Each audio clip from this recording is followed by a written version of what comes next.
Once upon a time, two hungry travelers came to a small village. Make soup. Oh yes, but it's always better when others help. Even a little makes a big difference. Well, maybe just one carrot. And a small potato. Peas, cabbage, salt, and they're all stirring it together. And together, they made The most delicious soup in the world. Yay! You see, a stone alone can't make soup, but when everyone shares a little, it's become a feast. We thought we didn't have enough to share, but together we had plenty. Yeah, sharing doesn't make us. 呢一個故事啦，真正想講嘅係分享唔會令我哋變少啦，只會令我哋擁有得更多。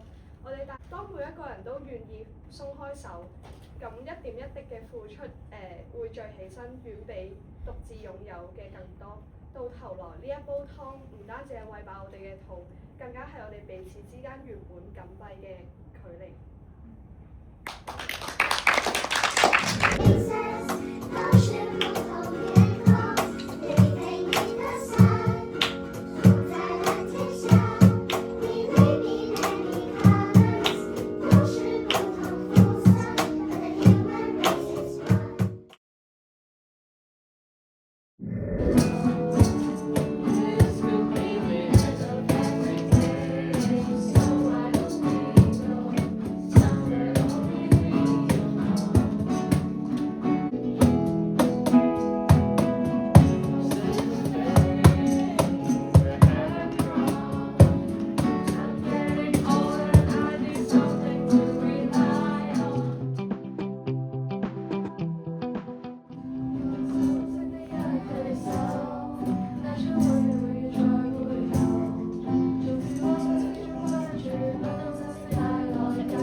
好，咁就到第二位候選人。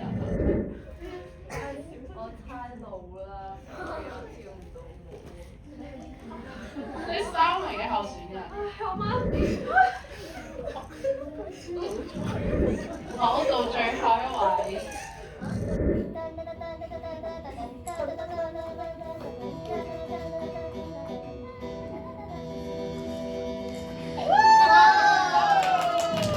好，咁國王睇完呢4個候選人跳完舞之後咧，就同國王講，就代表住其實佩斯佢係最後一位候選人，佢擁有咗成上嘅品質。